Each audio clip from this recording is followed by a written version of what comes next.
Мгм. Саламатсыз ба? Сәлеметсіз бе? Аға, эфирге қош келдіңіз. Көргеніңізге қуаныштымын. Және де Мгм. сіздерге тағы бір атап өтейін.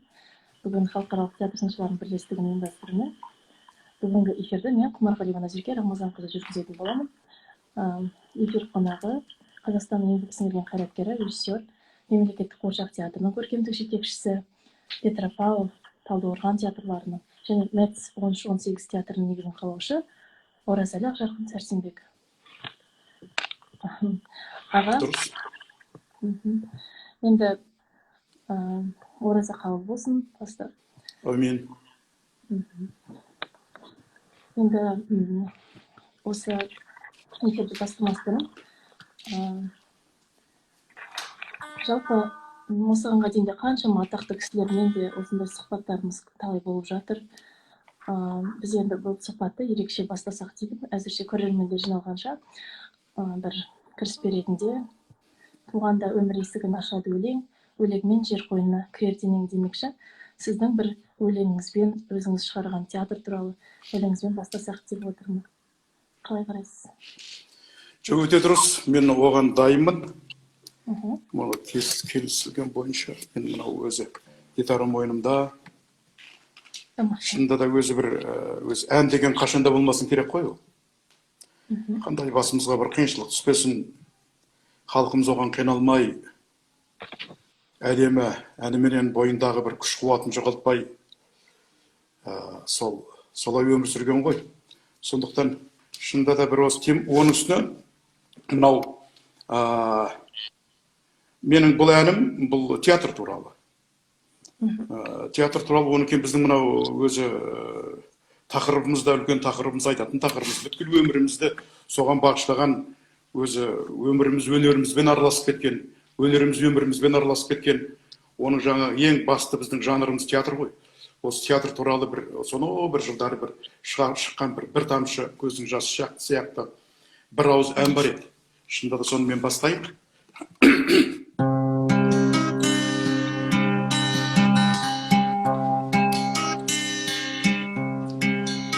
Қиыршында қанаты талмас қара,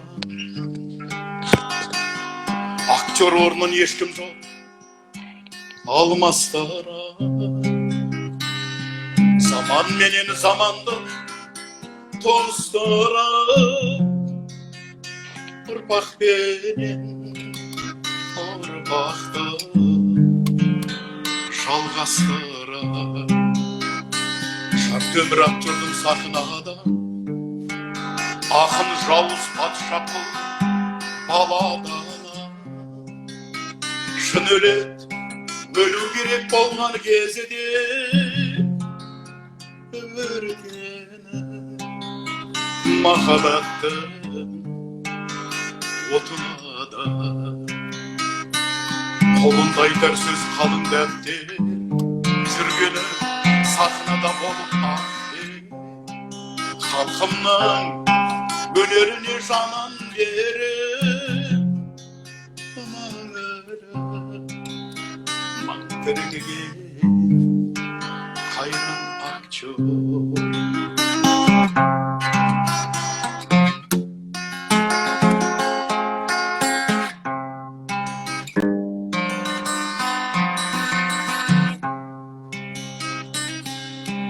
Дүниенің бар сырын тұрғанды, көрерменнің құмарын бір қандыра. Сахнадан басталған зор құдірет, замананы қорғаны да ұрландыры. Шарықтап шарқыраққа көңіл қолысы, сонда жатыр өлмейтін өмір көзі. Басын қосқан бәрінің бір арнаға, бар өнердің театр тәңірісі. Басын қосқан бәрінің бір арнаға, бар өнердің театр тәңірісі.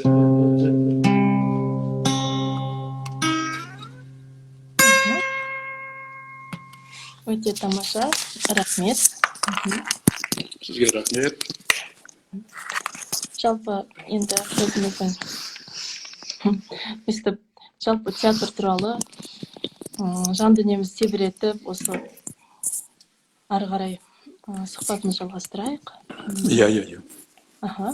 Карантин кезінде жалпы өзіңіздің шығармашылығыңыз қалай болып жатыр? Бұл вирус барлық өнер адамдарын үйге кіргізіп қойды. Барлығымыз қазір үйде отырмыз. Сондықтан да сізде де осындай бір карантин кезінде немен айналысып жатырсыз? Жалпы өнеріңіз қалай болып жатыр? Өзі мынау біз орыстарда бір сөз бар. Летчик, который однажды почувствовал, что такое небо, и актер, который почувствовал, когда что-нибудь подмостки сцену, он никогда не спустится на землю. Біз бір қашанда бір бәйгеге қатысатын бір сәйгүліктер сияқтымыз ғой. Иә. Іштей бір өмір бақи сол басымыздағы үкіменен кеудеміздегі қоңырауменен сылдырлатып, сол аламан бәйгеге қатыстық деп тұрамыз. Әрине мынау бәрімізді бір осы өнер адамдарына бұл қиындау болғаны рас. Себебі бәріміз тордағы тот сияқты, бәрімізді бір тордың ішіне кіргізіп қойып, бір жаңағы бұл сияқты соның ішінде сайрап қалдық қой бәріміз. Жаңағы қыран сияқты, жаңағы өзімнің биігімізде ұшатын азаматтар. Енді мен ғана емес, бүткіл өнердің азаматтары, өнердегі барлық жанры бар, оның үстіне үлкен ақындар бар, жазушылар бар деп ойлаймын жалпы. Бірақ мен өз басым ойлаймын, бұл бір жаманның қашанда болмасын бір жақсылығы болады.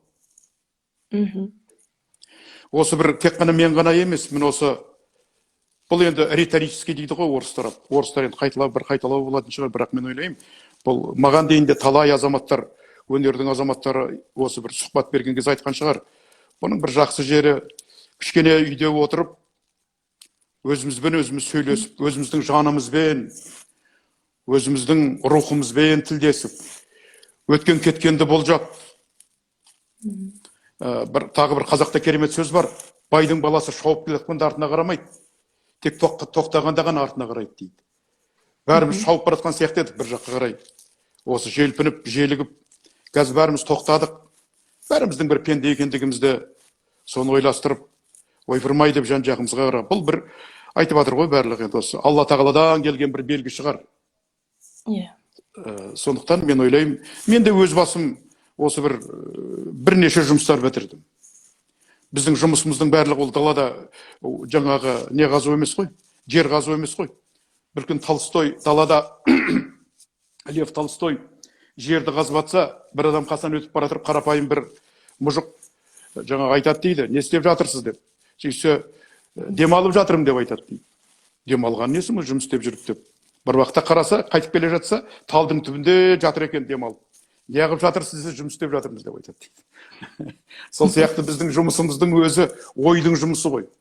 Ойдың жұмысы, өзімізбен өзіміз тілдесеміз, жанымызбен, сонау рухымызбенен, өткен кеткенменен деген сияқты. Солай мен өзімнің өмірімді өте бір пайдалы қылып өткіздім ғой деп мен өзім ойлаймын. Тамаша.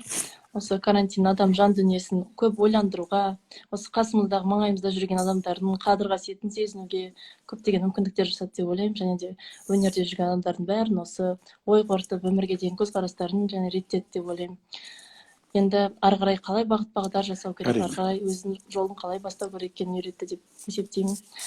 Әрине. Енді Алла тағала енді бір сәтін салып, жақсылықта Алла қаласа жолығып, бір отырыстар болып, осындай театр сахналарында фестивальдар ұйымдастырылса, ол өте үлкен нұр үстіне нұр болар еді. Енді келесі сұрағыма көшетін болсам, Metz 13-18 театрының шығармашылығы жолы, жалпы бағыт-бағдары туралы тереңірек айтып берсеңіз. Адамның бір өзі армансыз адам болмайды дейді ғой. Менің өмірімде өз 4 арманым болған. Оның бірі орындалған жоқ. Пенделігіміз басымда болып тұрма. Ойлағанмын, шіркін-ай, пайғамбар жасына келіп, Меккеге жаяу барып келсем деп. Екінші арманым, өзім бір қойылмай жүрген, бұрыннан келе жатқан бір әлемдік бір классикалық шығарма бар. Оның атын айтпай-ақ қояйын. сол мен үшін ол Эверест, ол менің шыңым. Соны қойсам деген арманым бар. Үшінші арманым, мен өмір бақи сол 50 жылдай бірге өмір сүрген менің жарым болды жанымда. Менің арманым сол жарымменен анау дүниеге барған кезде шіркін кездесуге бір мүмкіншілік сәті түссе, Алла тағала солай бұйырса деген үлкен мен ол бір арман, пендешілік арман шығар мүмкін. Төртінші арманым, осы шіркін-ай менің бір өзімнің айтылмай қалған ішімдегі әндерім деп образын айтпақшы, соның бәрін сыртқа шығаратын өзімнің бір жеке театрым болса екен деп армандағанмын. Ол театрдың ол армандағалы бер талай болды. Оған әні бастадық, міні бастадық, қайта-қайта бастадық, қайта-қайта тоқтап қалды. Оның неше түрлі жағдайы бар, оның финансы бар, ұйымдастыруы бар, оның мына әкімшілік жағы бар. Толып атырған жаңа қаражат жағы демекші, соның барлығы енді ұйымдастырып, сол енді осы бір өзімізде талай жасқа келіп, сол енді бір үлкен бір табалдырықтан аттап, өмірдің бір демалатын уақыттарына келген кезде өзімнің жинаған азын-аулақ қаражатым бар. Соныменен сол театрды аштым. Ол театр осы жақында ғана ақпанның соңында ғана сахнаға бірінші алғашқы спектакльдеріме шықты. Осыдан бір жылдай бұрын мен ол спектакльдің сол театрымның алғашқы спектаклін көрсеткен болатын. Мен қазір көрсетейін, сіздерге менің журналым бар. Қазір жақында журнал шықты.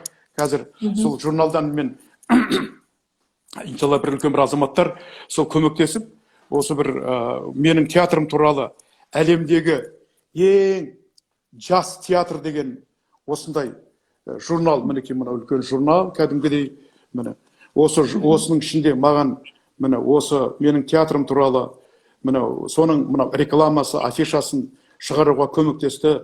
Ол азаматтарға мына соған маған қолғабыс жасағанына жаңағы мыңда бір жаңағы рахмет. Одан кейін екінші спектакліміз мінекей рахмет сізге деген спектакль. Бұл да міне осындай бір екі спектакль, сол арман, яғни ол арманның орындалғаннан артық бұл дүниеде не бар? Шіркін, ол әйтеуір пендешілік өмір жүре береміз ғой, тәнімізді сүйретіп. Бірақ жанымыздың ар жағымыздағы бір ешкімге айтылмайтын бір құдіретті бір өзіңнің бір армандарың болады. Сол арманым жақында ғана бірақ әттеген айымыз, мына кешегі мына форс-мажорный ситуация болды да, бүткіл әлемнің барлығын қымап қойғаннан кейін ол спектаклім тоқтап қалды. Мен құда қаласа бұл эксперименталды театр, бұл жастардың театры, жастардың тілінде сөйлейтін театр. Жалпы өзі Мэтс 13-18 деп тұр. 13-18 деген себебінің өзі де мына 13 жас пен 18 жастың ортасындағы бір нағыз мына осы жастардың енді ғана мына переходной период дейді ғой. Сол уақытта бір үлкен өмірдің осы табалдырғаннан аттайын деп тұрған кезде сол уақыттардағы олардың көретін спектакльдері болмай қалады. Ол жасыратыны жоқ. Дәл сол репертуарды көтеріп жүрген қазір бір театрлар онша көп деп мен өз басым айта алмаймын. Сондықтан білмеймін, мен сол кішкентай ғана бір олқылықтың орнын толтырайын деп бір тамшы болса да менің тарапымнан бір көмек болсын деп осы бір жастарға арнап ашылған театр еді. Мінекей сол алғашқы екі тұсаукесерімізді өткен жолы жасағанбыз. Осы ақпанның соңына қарай наурыздың басында үлкен азаматтар келіп, тұңғышбайлар келіп, үлкен азаматтар келіп, осы біздің академияның үлкен профессорлары барлығы келіп, құтты болсын айтып, соның тұсауын кесіп кетті.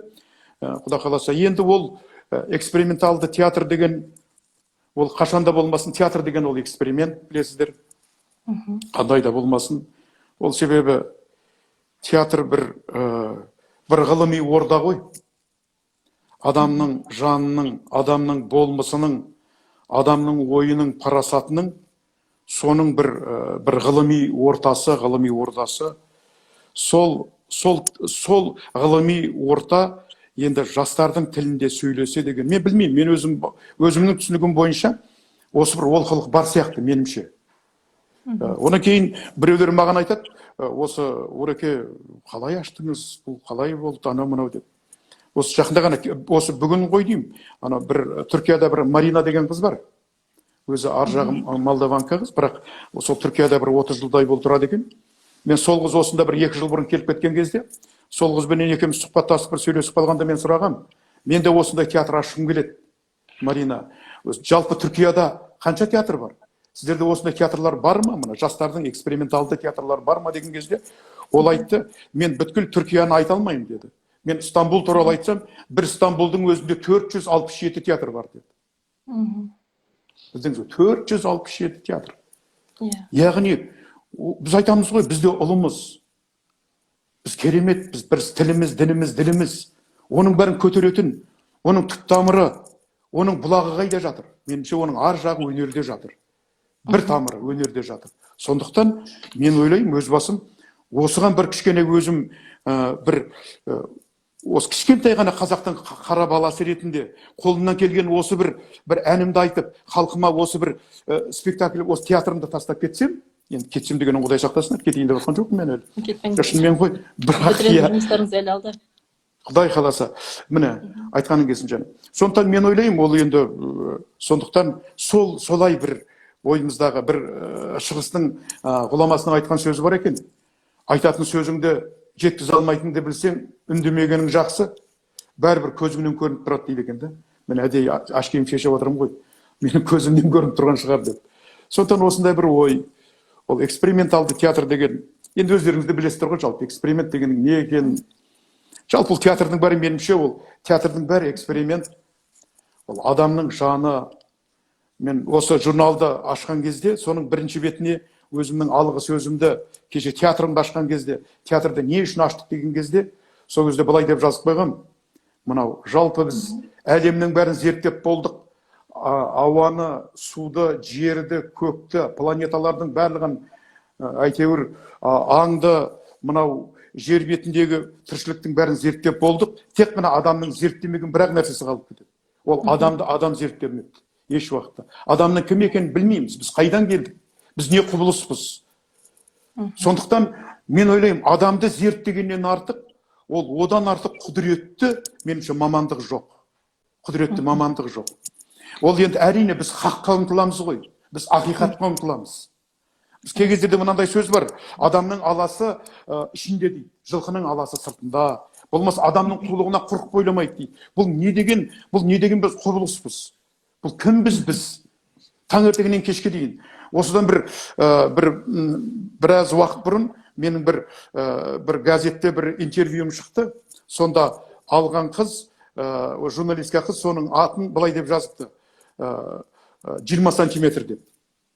Бүткіл мақаланың аты 20 сантиметр. Үлкен кәдімгі газетке шыққан. Сонда үлкен мақала болды. Сонда 20 сантиметр деп мен айтқан болатым. Мінекей, мынау деймін 20 сантиметр. Мына жағымызда періштеміз отыр, мына жағымызда мынау отыр. Деймін да, сол екеуінің ортасында жүрген біз пендеміз. Осы кім? Осы бір 20 сантиметрді зерттеп бола алмадық қой деймін да. Өмір бақи, біздің арманымыз, біздің ойымыз өнер адамдарының, тек қана өнерлер емес, әдебиет, философия бәрі бар. Солардың біздің арманымыз осы. Бірақ Сократтың айтқан сөзі бар. Одан тағы да біздің ең соңғы біздің жаңағы қалай баратын көмбеміз сол сияқты. Ол Сократтың айтқан сөзі, я знаю то, что не знаю ничего деген ғой. Сократтың өзі солай деді. Яғни сол жолға түсіп, енді Сократ, ешкім Сократ деп айта алмайды ғой. Бір Қалқаммен, Лермонтовта, Пушкинде мен, Есенинмен демедім ешкімге мен. Қазақтың қара өлеңі құдіретім, онда бір сұмдық сыр бар. Естілмеген деп Мұқағали ағамыз жырлағандай, ол сондай сұмдық сыр бар. Ешкім білмейтін, түсінбейтін. Мынау қазір ол күн асқан сайын сол жаңағы мынау соның парағы ашылып жатыр. Парақ ашылған сайын біз кәдімгі көкке қарай жақындаймыз десек, мен ойлаймын, біз мынау сол жаққа қарай жақындап бара жатқан сияқтымыз. Халқым мені кешірсін, бірақ менің кішкене ойым солай. Айып етпеңіздер. Жақсы, аға, мұнда сұрақтар келіп жатыр екен. Біз көрермендердің сұрақтарын да ескере отырайық. Қайырлы Әселия Самалбекқызы дейді.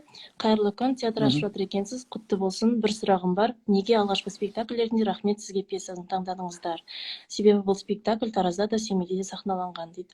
Біз оны Көкшетау театрында да көрген болатынбыз. Мен бұл спектакльде ол азамат, бұл режиссер, өзі сол пьесаның авторы. Ол спектакльде ол театрларға барып қоймай тұрған кезде, ол екеуміз мен келіскен. Соны бір мына Тараз театрының юбилейі болған кезде мен барып, осы спектакльді көріп, сол азаматтың еңбегіне, режиссердің қолтаңбасына, сол режиссердің стиліне бүгінгі заманауи, современный, актуальный стиліне мен өте тәнті болдым да, содан кейін Камат деген азамат, соған айттым, Каматжан, сен осы спектакльді маған қойып берсең қалай болады деп. Содан екеуміз, оның уақыты болмады, ол жаңағы Жамбылдағы орыс театрының несі, ол соның көркемдік жетекшісі, оның уақыты болмады, бірісі біздің мына жақтан бір жаңағы ыңғайымыз келмеді. Содан бірақ дей тұрғанда, бұл спектакль деген ол кино емес қой. Сахна жаңағы экранға шыққаннан кейін бүткіл әлем көреді.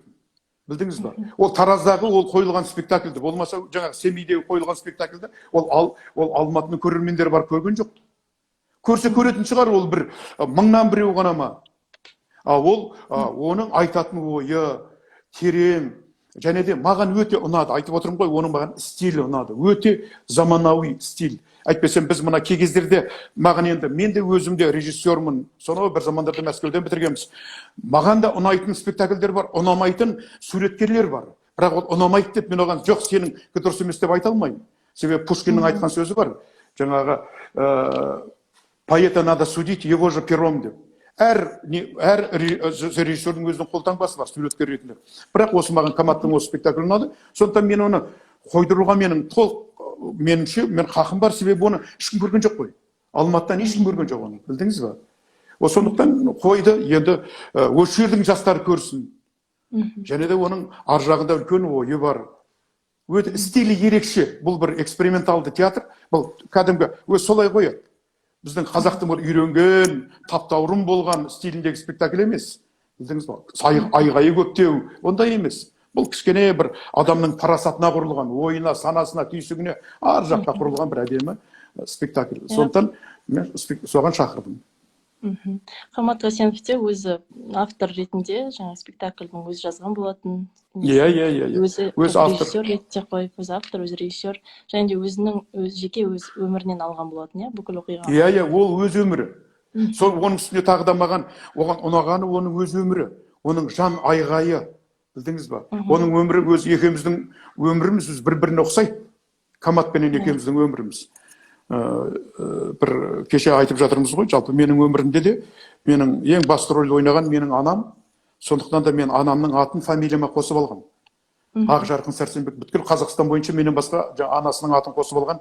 Ол мен білмеймін, адамды әлі кездестірмедім еш уақытта. Сондықтан ол да маған ұнады. Жалпы онан кейін маған тағы бір, мен өзімде бір осы Қазақстанда талай жылдар бойы бір 50-60 па спектакль қойған шығармын. Талай пьесалар жазылды. Бірақ көбіне көп, мен қазір соған сараптап ой жүгітіп отырсам, менің спектаклімнің көбісі 70-80 тіпті 90% әйел адамның өмірі туралы екен. Әйел адамның тағдыры туралы. Мүмкін кім біледі? Біз анамыздың қолында өстік. Содан кейін маған жақындау да болған шығар. Бұны мен қазір ойлап отырмын. Шынында солай болған шығар. Иә, арасында. Онда қыз баланың тағдыры ғой. Бір кішкене өмірде сүрініңкіреп кеткен бір қыз баланың тағдыры. Иә, жалпы өте қуаныштымыз. Сонда театр ашып өркендетіп жатқаныңызға, театр әлемін гүлдендіріп. Енді келесі сұраққа көшетін болсам, жалпы Қуыршақ театрының көркемдік жетекші ретінде, Қуыршақтың театрының алдағы қандай жоспарлары бар? Және шетелдердің режиссер шақырту ойларыңызда бар ма? Немесе сондай, я болмаса өздеріңіз жаңа біліктілікті арттыруға актерларды, немесе режиссерларды шетелдерге, немесе Мәскеуге жіберу жолға қойылған ба? Мен Талғат Қамқабайұлы қазіргі театрдың директоры ғой. Жалпы ол азаматтың өнерде жүргеніне мен өз басым өте қуаныштымын. Себебі ол фанатик, шын берілген. Өнерді ол директор болып та басқаруға болады. Мен де 20 шақты жыл директор болдым театрдың. Ол бірақ орысшылап айтқан кезде ол крест дейді. Вот крест. Ол кресло емес. Ол крест. Сенің мойныңдағы ала жібің. Мен ойлаймын, сол ала жіпті адал атқарып жүрген жігіт. Бірінші, былай бір ауыз жақсының жақсылығын айт. Нұртасын демекші бір ауыз айтып кетіп отырғаным. Екіншіден, ол азаматтың келуіне байланысты осы бірнеше осы біздің Қуыршақ театрында мынау біздің репертуарымыз кеңіді. Біздің репертуарымыз биіктеді. Біздің репертуарымыз тереңдеді. оның жаңағы дәлелі ретінде айтарым, осы Алматының көрермендері біледі, көріп жүрген, білесіздер, Ромео и Джульетта, кешегі жаңағы ана жүрегі, ана жер ана, Медея, онан кейін кешегі мен бір жұмбақ адаммын. Осы бесеуі де терең кәдімгі философиялық спектакльдер. Оның барлығы үлкендерге арналған, үлкендердің ой жаңа қабылдауына арналған спектакльдер. Және де менің риза болатыным тағы да, жалпы бізде мына возрастной ценз деген болады. Сонда 3 жасқа дейін, 6 жасқа дейін, 10 жасқа дейін, 13 жасқа дейін, біз 3 жастан 13 жасқа дейін спектакльдерді сол мен көркемдік жетекші ретінде сол алдын ала ақылдасып, біз осындай репертуарымыз былай болса екен, мына жағын қамтысақ, тереңдікті алсақ, енді кеңдікті алсақ, енді биіктікті алсақ, енді жастарымызға деген сияқты бірнеше біздің сондай оның барлығы бірай біздегі көркемдік кеңеспенен өзі ақылдасып отырып шығарылатын дүние. Сондықтан алдымызда мінекей мынау осы бір Шәмші туралы әдемі спектакліміз тұр кеше ғана. Онан кейін мынау Хош махаббат спектаклі. Ол да мінекей мынау. Онан кейін осы кеше ғана менің қолыма тиді. Жаңа бір осы жастарды патриоттық сезімге үйрететін мынау Бекзат бауырымыз сияқты өмірден ертерек озып кеткен, қазақтың көк туын желбіреткен бір керемет бір олимпиада чемпионы болған азамат болды ғой. Сол туралы мінекей жан-жақты жалпы қазақ, орыс, жалпы жаңағы жас шамасына қарап та барлық жағын әйтеуір қамтып, біздің театр өзінің мынау миссиясын таза атқарса екен деп ойлаймыз да. Сондықтан дәл бүгін мынандай спектакль алдымызда әрине тоқтап қалдық. Біраз уақыт тоқтап тұрмыз. Бірақ тоқтап тұрғанда біздің театр тоқтап тұрған жоқ. Оны көріп жатыр ғой. Қазір мына осындай Инстаграмменен осы Құдайдың құтты күні біз адамдарменен біздің мынау қуыршақ театрының барлық осы дүние жүзіндегі адамдармен кеше Франциядан, мысалға оның ар жағында Түркиямен, жаңа Маринаменен бүгін меніңше кездесу бар. Сол сияқты бәріменен кездесу жасап, бәріміз қарым-қатынас жасап, бір-бірімен сұхбаттасып, ой бөлісіп сөйтіп жатырмыз. Жалпы ойлаймын, бұл енді өзінің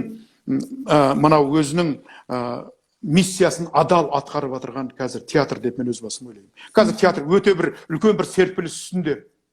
Жастарда да бір мына вокал жағынан, би жағынан, барлық жақтан қазір талап үлкен оларға. Білесіздер ғой. Қуыршақ театр деген ол айырмашылығы неде деп маған сұрайды кей кездерде. Мен айтамын, қуыршақ театрына қойылатын спектакльдер шынайы болу керек. Шынайы. Себебі баланы алдауға болмайды. Үлкен кісілер әйтеуір, үлкен кісілер сенеді ғой. Ауыз күйгендер леушет демекші, ақтың да бар екен, қараның да, ыстықтың да, суықтың да бар екен, біз үйреніп қалғанбыз. Соған тәнімізде, жанымызда, ой санамыз соған үйреніп қалды. Ал баланы алдауға болмайды. Себебі ол бала, себебі ол сізге Құдайдай сенеді. Әкесіне, шешесіне, мына театрға Құдайдай сенеді. Сондықтан еш уақытта баланы алдау. Мен алдай беріңіздер.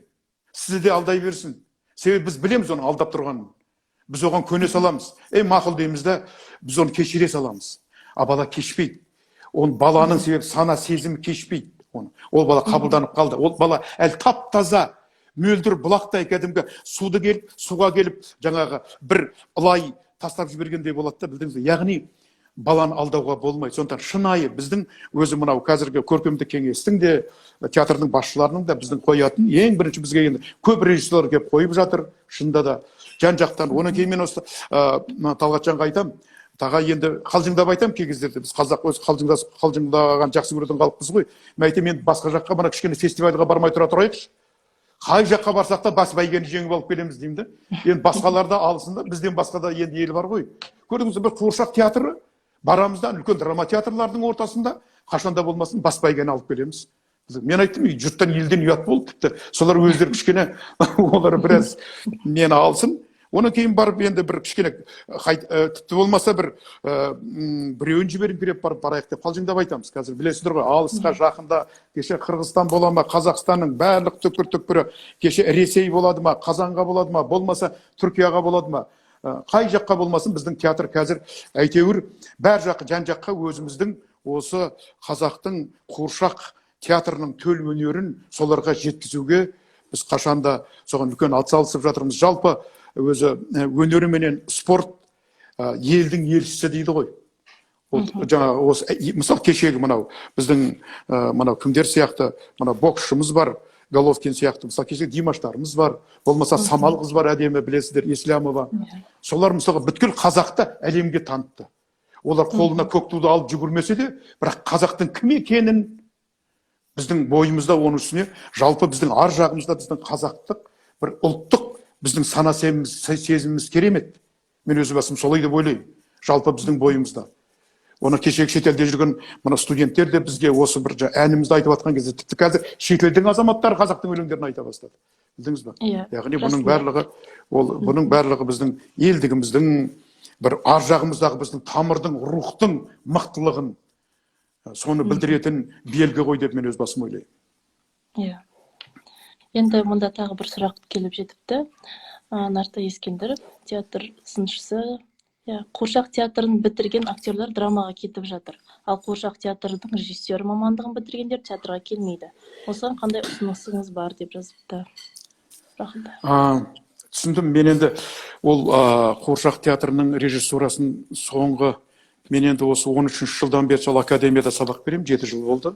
Оның ішінде мен соның бір 2 жылынан аса уақытта мен кафедраның меңгерушісі болдым.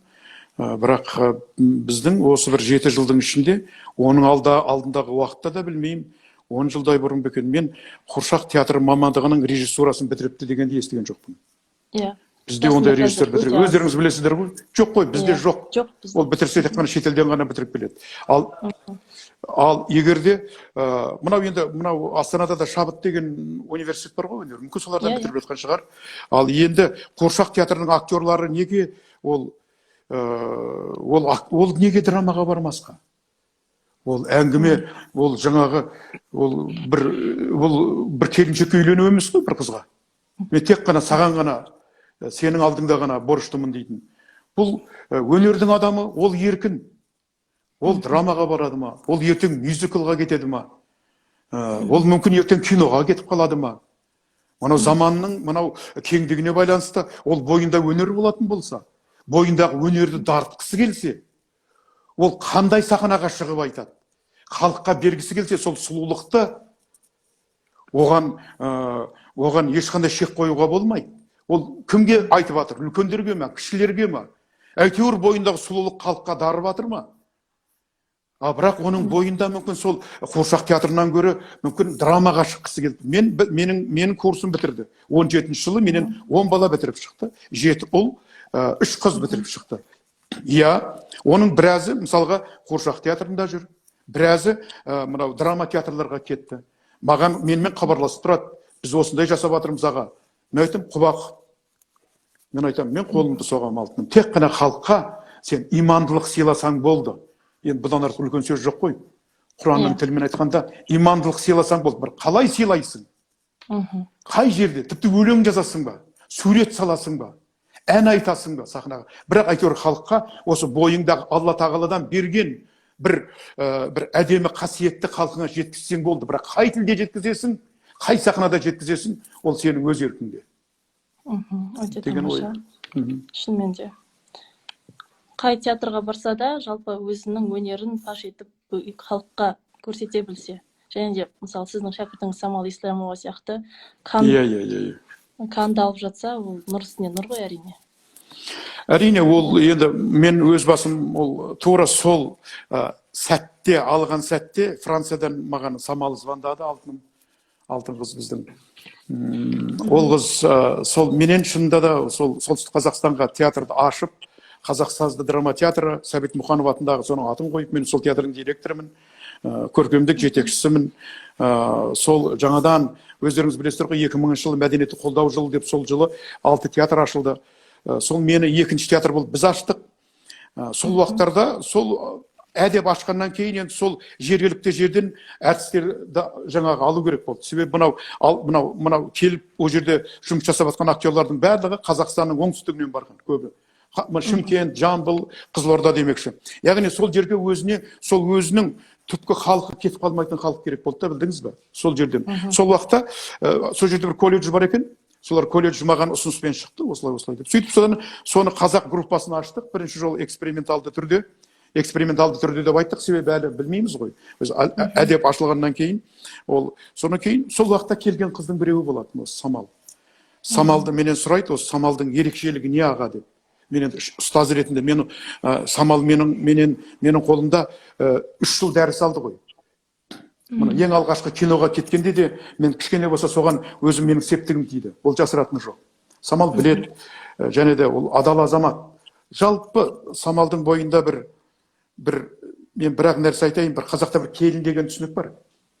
Қазақтың келіндері бар ғой. Таң ертеңнен кешке дейін не демалыс жоқ, не отпуск жоқ. Өзінің жаңағы осы жанұясына шын берілген, осы ешқандай бір ауыз ешкімге ештеңке демей жұмыс істей беретін, кәдімгі нағыз, кәдімгі өнерге берілген. Осы самал шынайы, шын сондай қыз. Олай мүмкін бір жағынан менің де септігім дәл болған шығар. Мен енді өзімнің ойымда, мен енді жалпы осы актерлар тәрбиелеген кезде мен айтам, мен ойшыл актерларды тәрбиелегім келеді деп. Ойшыл себебі, интеллектуальный актер себебі мынау бүгінгі таңда өзі мынау заманның өзіне 21-ші ғасырға байланысты, қазір заманның талабы солай ғой. Мынау сол бір ойшыл актерлар болу керек. Айғайшыл емес, эмоция болмаса бір жаңа ғана мынау емес, сезіммен емес, тек қана. Сол мен ойлаймын, осы жағына сол бір самалым менің, сол енді хабарласып тұрамыз, кеше ғана маған хабарласты, жазып жіберді. Аға, осы мынау болайын деп жатыр екен, мынау осындай сұхбат, мен соған міндетті түрде өзім қатысам, міндетті түрде көрем. Енді білесіздер ғой, ол бауыр басып қаламыз да бір-бірімізге. Әрине. Сондықтан адам бір-бірін сағынады. Жалпы актерлік өнер, мысалы Дэнни Денроның айтуы бойынша, суыққанды болу керек қой. Интеллектуалды, суыққанды, қатты бір эмоцияға берілмей, солай қазіргі таңдағы бір мақсаттардың бірі десек болады, иә. Енді келесі бір сұрағымды қойып өтсем осы жерде. Жалпы жаңа педагогияңыз туралы біраз айтып жатырсыз. Қанша шәкірт тәрбиелеп шығардыңыз? Қаншамасы қазір жан-жақта жүр сіздің жаңағы шәкірттеріңіз? Енді ол мысалы театр жаңағы академия тарихында 17 студент сізден жаңа Қырғызстаннан келіп бітірген екен, иә? Сол туралы қысқаша тоқталып кетсеңіз, және де сондай процесс бізде тағы да болады ма? Ол сол уақыттағы ректор Талғат Теменов, қазіргі халық әртісі, қазақ халқының бәрі біледі, үлкен азамат, кино және театр режиссері. Сол азаматтың өзінің сол еңбегіменен ашылған сол бір курс болатын. Ол селевой дейді. Бір топ қырғыздар келіп, шынында да 17 актер келді да, оның 14-і бітіріп шықты бізден. Ұлдары бар, қыздары бар. Қазір алды, олардың бітіргенде 20 жыл болды. Алды қазір сол Қырғызстанның үлкен өнерінің еңбек сіңірген қайраткерлері, кино және сол театр, қазір сол театрдың кәдімгі үлкен шаңырағын көтеріп отырған азаматтар. Мен өз басым оған да қуанамын. Жаңа Асқат деген жігіт бар, о жақта Динара деген қыз жүр қазір. Мына Әсел Самаева. Сол сияқты не бір әдемі қыз. Оның кейін бір ұлымыз бар, атын ұмытып қалдым қазір. Ол тіпті өзі сол Қырғызстаннан телевидение ашып, 2 телевидение, 2 телеканал ашып, қазір естуімше Америкамен қарым-қатынас жасап тұрады, бірақ сонда тұра ма білмеймін қазір. Яғни біз енді әйтеуір бір бұлақ көрсең көзін аш демекші, біз яғни дұрыс ашқан сияқтымыз да. Мына орыстарда сөз бар, мынау Библияда не навреди деген. Сол сияқты әйтеуір біреуге зияның тиіп кетпесін деген ой менде. Сол әйтеуір біреуге зияның тимеу керек. Пайдаң тигізбесең тигізбей ақ қой, бірақ зияның тимесін. Сол әйтеуір сөйтіп сол әдеп келген кезде сол дұрыс жолға қоюға тырыстық қой.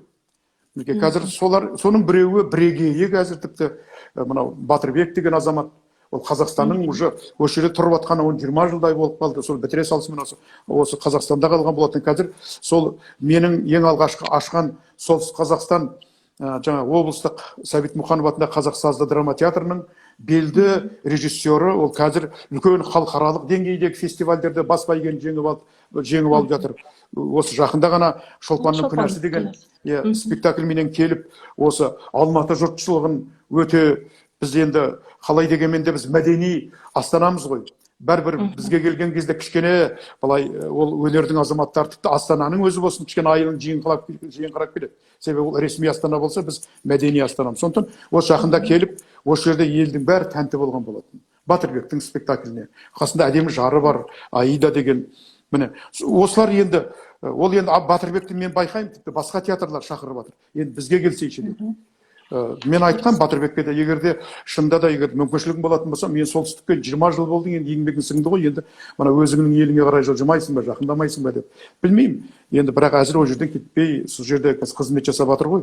Сондықтан жалпы маған осы ұстаздық бола ма, театрдың директоры болады ма, жоқ әлде режиссер болады ма, боламын ба, жоқ әлде біраз уақыт жаңағы бір деректі фильмдерде түсірген кездерім болды. Әйтеуір бәрін әйтеуір адал жасауға тырысамын.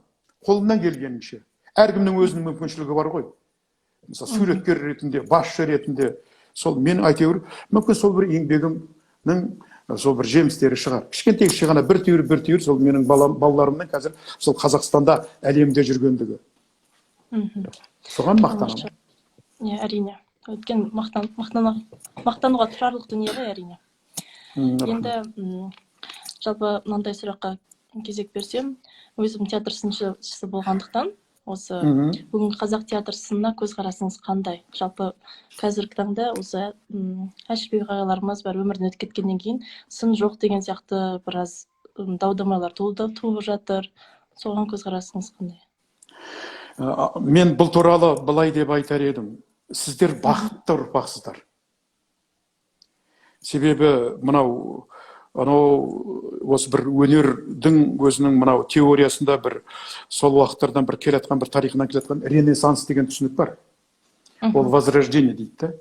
Соны бір 80 жылдардың аяғында, 90 жылдан бастап бір кішкене ел басына күн туып, жаңағы етігімен су кешіп, ауыздықпен су ішіп жүрген бір заманда, жаңа ораза намаз тоқтықта демекші, ол тіпті ол театр түгілім, өнер түгілім, халық өзінің мынау күнделікті жейтін тамағын таппай қалды. Одан бертін мынау өзі мынау өтпелі кезең ғой. Мынау бір Қытайлардың бір жаман қарғысы бар екен ғой. Менің саған қарғысым осы өтпелі заманда өмір сүр деген. Білдіңіз ба? Сол шынымен сондықтан осы бір 20 шақты жыл біздің басымызға бір кішкене біраз сын болғаны рас. Бірақ иншалла мінекей бір соның бер жағында бір 20 жыл өтті ма, одан да бір азнаулақ көптеу болған шығар. Міне қарасаңыздар, гу өтіп қазір қазақтың не бір әдемі ұл қыздары қазір келіп режиссураға келді. Алды 30'дан да көр шамалы үлкенде, мынау Даниярлар мысалға. Оның бер жағында жаңа кімдер бар? Фархат бар, Дина бар, толып отырған мысалға да. Біздің театрдағы Антон бар, сол сияқты толып отырған бізде де не бір жаңағы. Қазір осындай жастар өсіп келатқанына мен қуанам, тәуба деп қуанам. Мен өткен жыл бір берген интервьюімде айтқанмын. Мен үшін Қазақстанда, білесіздер, Москвада, бір Москваның өзінде 220 театрдан көп театр бар екен. Бір Москваның өзінде.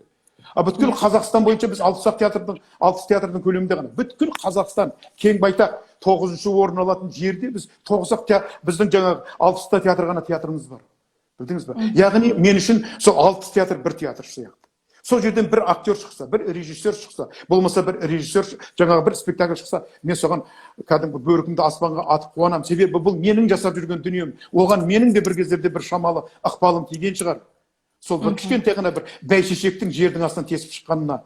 Білдіңіз бе? Мүмкін ол солай болған шығар. Анау 40-тың бірі қызыр дейді ғой. Сол сияқты менің берген батам оған, мүмкін менің қойған спектаклім оған әсер еткен шығар, актер болып жүрген деген сияқты. Оның бер жағында енді әрине ол екеуі тандем, сын түзелмей, шын түзелмейді демекші. Ол режиссура көтерілгеннен кейін әрине сыншылар да бой көтере бастады. Мінекей өздеріңіз барсыздар. Міне, оның алдындағы мынау кешегі Әшірбек ағалар, Бағыбек ағалар мысалға да әлі өмірден озып кеткен. Мысалы сол сияқты әрине бұлар үлкен сара жолды салып кетті. Бірақ мен қазіргі жастардың осы мынау қазір көріп жүрмін. Өткен жол мінекей тіпті мына бірлестіктің ашылуының өзі.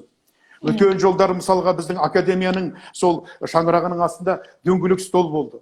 Сол жерде сіздердің әріптестеріңізден бір 30 шақты адам жиналып, мен қарап отырмын, бәріне риза болдым. Айтқан сөздеріне, талдауына, тереңдігіне, биіктігіне, оның жаңағы жан-жақтылығына, барлығына риза болып отырдым. Яғни менің өз басым, өз көзқарасым ол солай. Бір ғана айтатын дүние, мен бір кей кездерде мүмкін біреу түсінер, біреу түсінбес. Бірақ менің бір өзімнің бір үлкен осы Мәскеуден келген бір осы бір үлкен бір профессорменен бірге отырып қалғандағы соған айтқан бір ауыз сөзім бар еді, анау театр жаңағы театральный жизнь соның жаңа журналының бас редакторына. Знаете, в чем наша разница? Дело в том, что вы знаете, мы заходим через служебный вход. Вот разница в этом. Вы заходите через парадную дверь.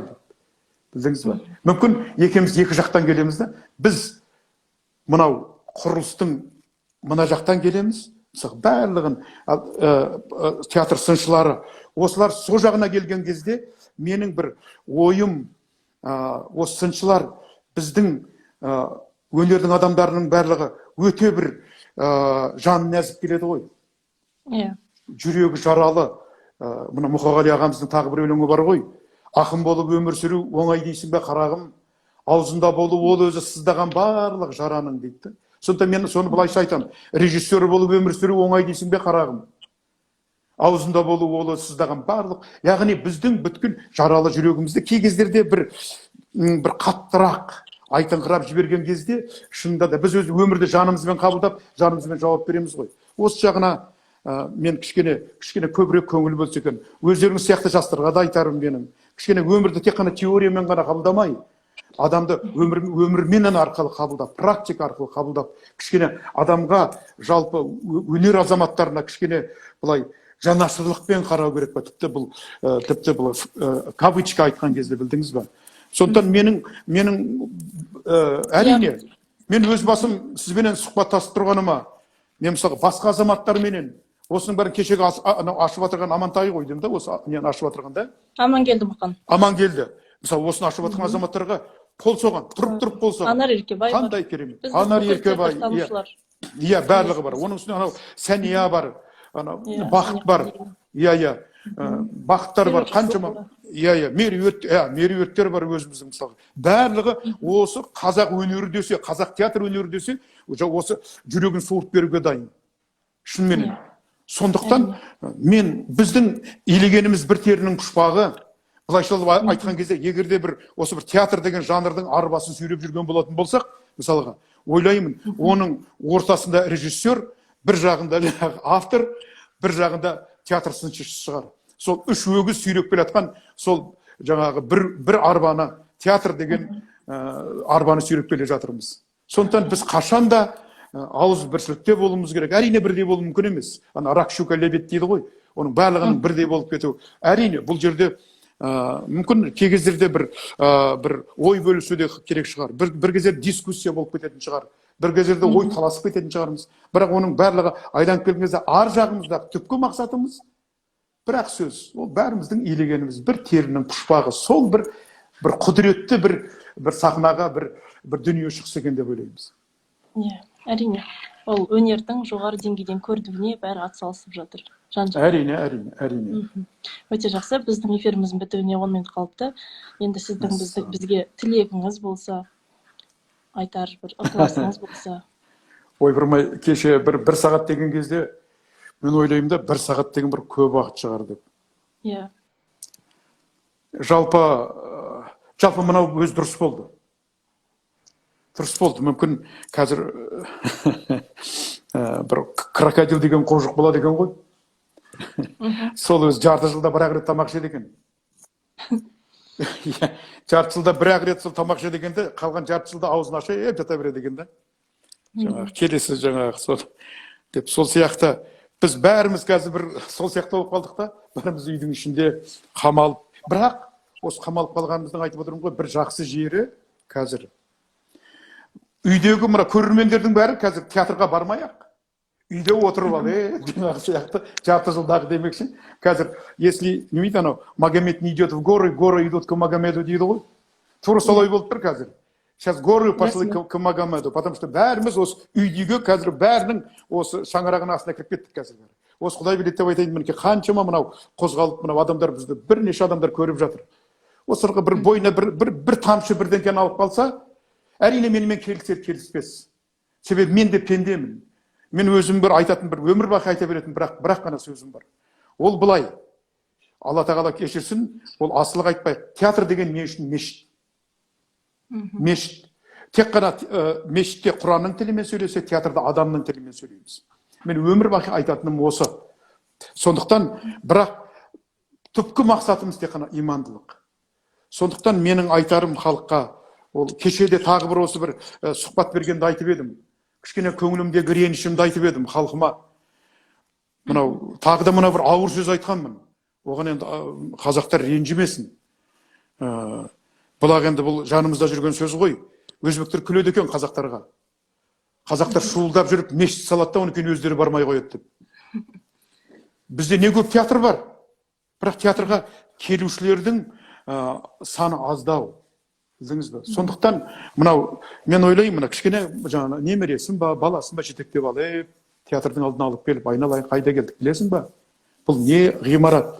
Бұл дегеніңіз, бұл сенің болашағың, сенің тарихың, менің салтың, дәстүрің, тілің, дінің, ділің, барлығы осының ішінде тұр, айналайын. Саған, менен саған аманат. Егер де сен әкемді сыйлаймын, атамды сыйлаймын десе, менің басыма құлпытас тұрғызбай-ақ қой. Сенің құлпытасың осы деп, егер сол театрға келіп, мысалға, соған келіп кететін болса, біздің әрине театр деген ол людей искусства хлебом не корми дейді ғой.